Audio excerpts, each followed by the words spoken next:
They sent 4 astronauts around the moon and brought them back alive. It's just everything from the training, but in 3D and absolutely unbelievable. Here's the problem. Nobody in the space program wants to say out loud, "We know how to build rockets powerful enough to reach the moon. We know how to navigate there and back."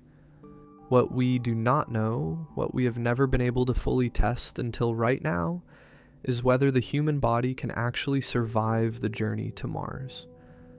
Artemis II was not a moon mission. It was the most ambitious medical experiment in the history of human spaceflight. And what they discovered is going to determine whether any of us ever set foot on another planet. On April 1st, 2026, a rocket taller than a 30-story building lit up the sky over Kennedy Space Center in Florida. 8.8 million pounds of thrust.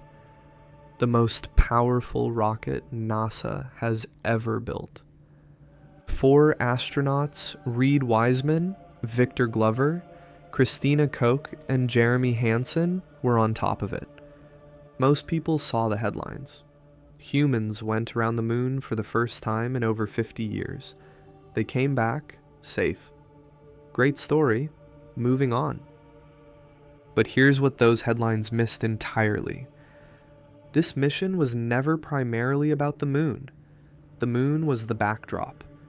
The real experiment, the one that scientists have been waiting their entire careers to run, was the 4 people sitting inside that capsule. Here's something that doesn't get talked about enough. Every astronaut who has ever lived on the International Space Station has been protected by something invisible. Earth's magnetic field.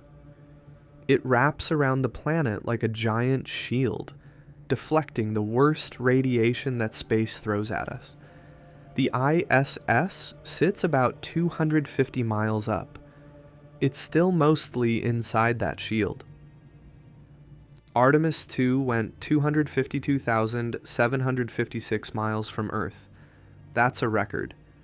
It shattered the distance record that Apollo 13 set back in 1970, a record that had stood for 56 years. Out there, that magnetic shield is gone. Completely gone. And for the first time in over half a century, NASA had 4 human beings sitting in deep space, unprotected with sensors, wearables, and biological samples, tracking every single thing that happened to their bodies. That data is worth more than any photograph they took of the moon. If you want to follow every discovery as this program unfolds, subscribe to Space Aquarius, because what comes next in this series is going to change the way you think about space exploration entirely. NASA's Human Research Program has spent over 2 decades identifying what they call the 5 hazards of deep space travel. They gave it an acronym because of course they did. RIDGE.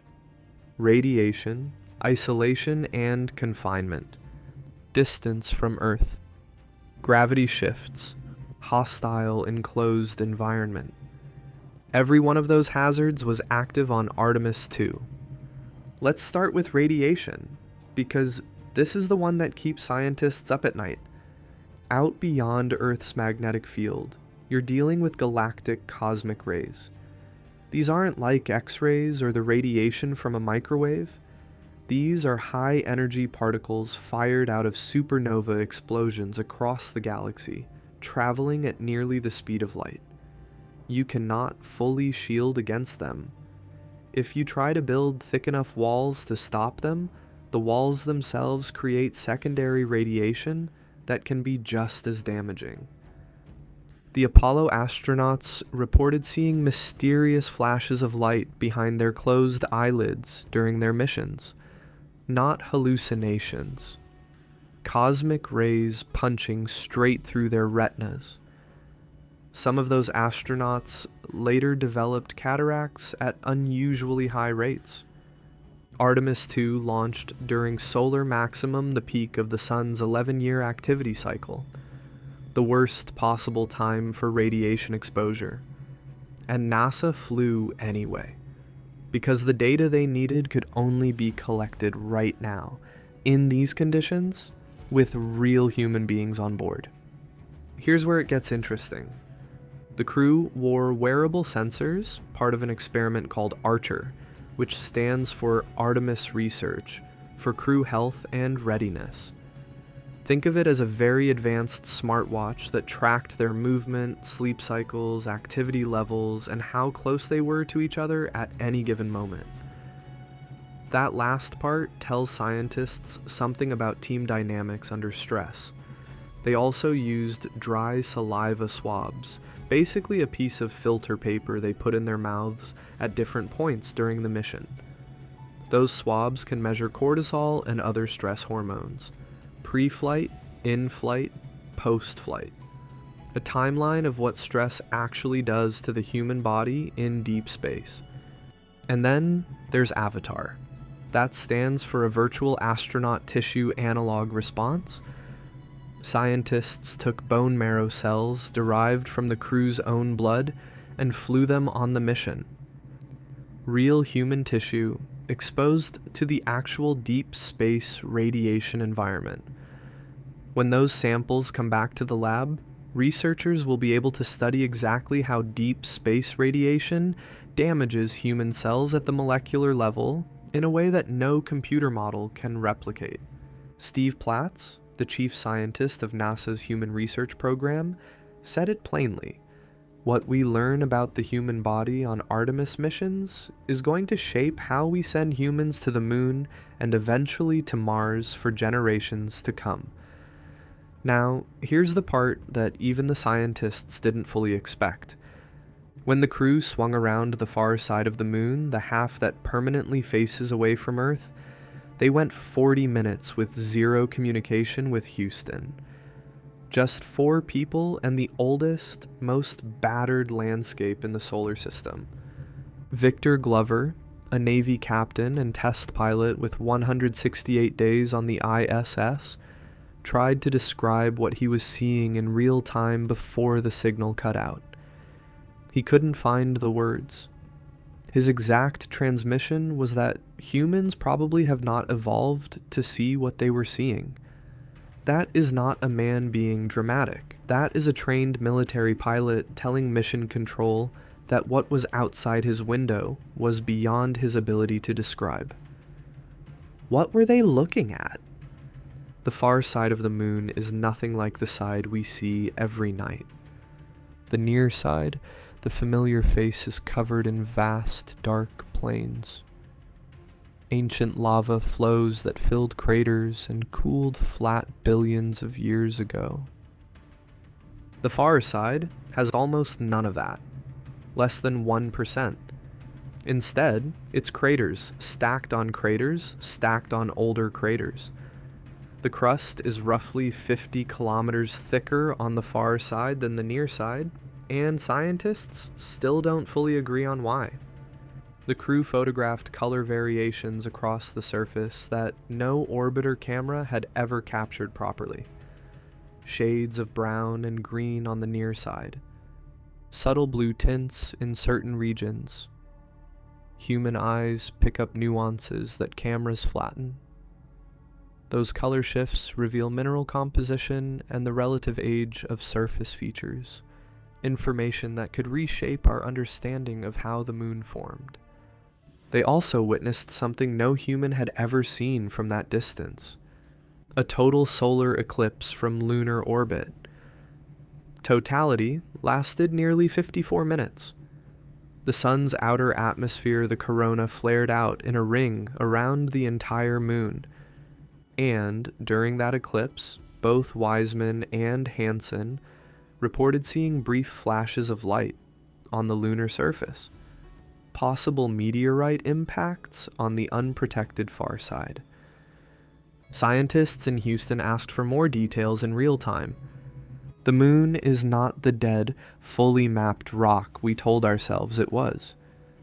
Here's the thing about all of this science that tends to get lost in the coverage. The medical breakthroughs that come out of space research don't stay in space.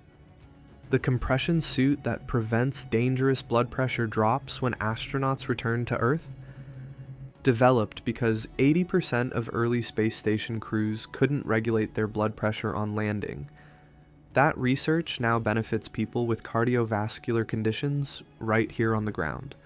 The ultrasound machine that used to take up an entire rack the size of a washing machine on the ISS, it's now the size of a laptop. Emergency rooms use it today.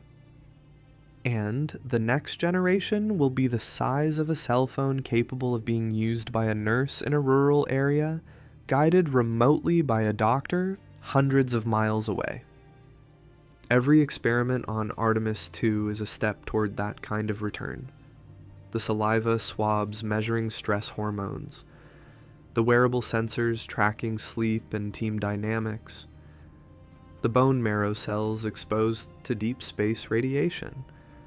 All of it feeds back into medicine, technology, and the tools that end up in hospitals, clinics, and ambulances. So here's the honest answer to the question this video started with. The real reason Artemis II was created was not to plant a flag. It was not to beat China to the moon, though that race is very real and very close. It was not even primarily to take photographs of craters nobody had seen before. It was to find out whether human beings can survive what comes next. Because what comes next is a permanent base on the moon's south pole. Crews rotating in and out every 6 months. Astronauts living and working on the lunar surface for weeks at a time. And eventually, if the science holds and the funding holds and the political will holds Mars, none of that happens without the data Artemis II just collected. Reed Wiseman described looking out one window and seeing the moon, and looking out another and seeing Earth.